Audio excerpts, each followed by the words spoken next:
of the preseason. How important does that maybe minimize the fact that he's not here now? Certainly. I mean, all those things you take into account. And he had 4 good days, before that throwing. So it's all good. But it's no different than if somebody gets an injury. You tweak a ankle or something, and you're out for some number of days. It's just part of football. And to me, whenever you have a problem, whenever something comes up like that, you embrace it. You kind of almost rejoice in it because it's an opportunity to improve somewhere else. You take advantage of the opportunity to gain an advantage in some kind of different kind of way that you wouldn't have had otherwise. So look for that. That's the opportunity you look for in any kind of situation like that. So that's how our guys did it. We had a good practice, and we're moving forward. John, you mentioned opportunity. Obviously, Sorley and Huntley got more reps than they would normally. They're competing for a backup job, number 2 job. What did you see from both of them today, and what sort of opportunities for people to get as many reps as they're going to get? It's a great point, Jeff. I mean, those guys had all the reps, and they did well, didn't they? I mean, you guys watched the practice. I think you probably say like they had good practice. So I was pleased with them, and it's only going to bolster those 2 guys and make those guys stronger than they would have been otherwise, and that helps our team be better. You're exactly right about that. Is Bahar officially signed, or is he a tryout? He's signed. He's signed. Right. And John, can you go behind your confidence in, even before this, in having Sorley and Huntley as one of those guys would be your backup, even though they might not have a lot of experience now? Right. That's definitely something you think about. I've seen you guys have written about that, but you've got to find the best people really at every position for your team and what you do. And so we like those 2 guys. They fit our offense well. Are there veterans out there that might fit our offense well? There might be. There are guys. You can look at those guys, but there's not a lot. There's a lot of quarterbacks out there, but do they fit us? To me, these guys fit us a lot better than most of the guys out there. So, and they're good players. They're very talented guys, and they're very determined guys. And let's give them a shot and see how they do, and I think they're going to do really well. John, what does Sammy Watkins bring to you guys with his experience and versatility? How does he help that receiver group? Yeah, just what you said, right? I mean, experience and versatility. He's a pro. He's been there before. He's a 4th pick in the draft. He's a talented guy. He loves ball. He's got a lot of insight for those guys. Also, the other thing is like his competitiveness. I mean, play-to-play competitiveness, his size, right? He's a physical guy.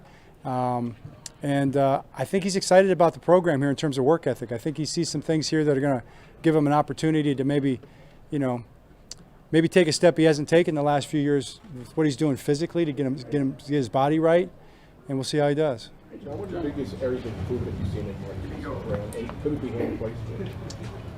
As far as catching the ball, Yeah. I think that's a big part of it, Mike, for sure. I mean, that's something we've worked really hard on. The biggest areas of improvement I think are going to show up in the next week or so. So I'm looking forward to seeing that. But what I anticipate seeing, and what we saw in the OTAs, are takeoff, stance, start, takeoff, and then route running at the top of the break. I think those things have improved.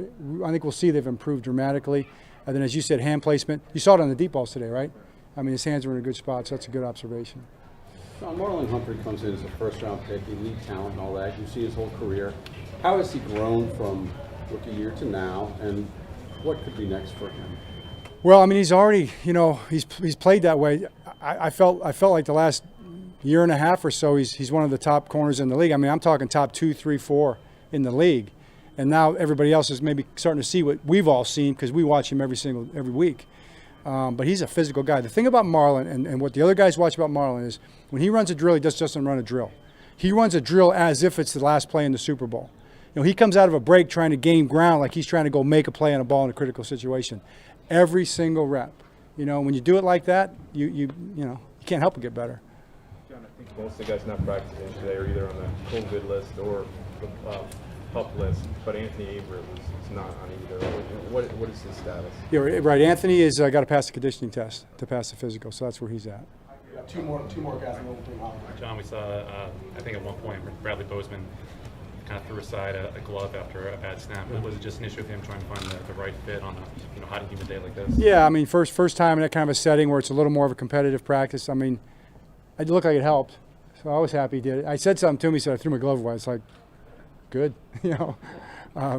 But we're chasing perfection with that. I mean, we're going to do it under center. We're going to do it in the gun. We're going to do it in the pistol. We've got to be perfect. The timing of the snaps is really important.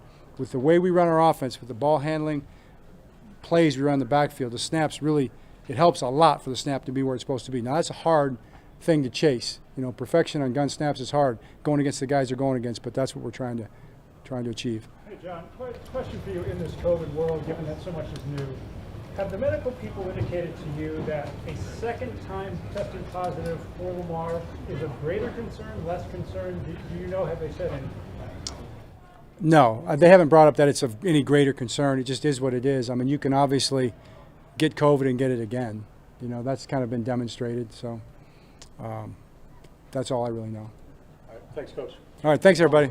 All right.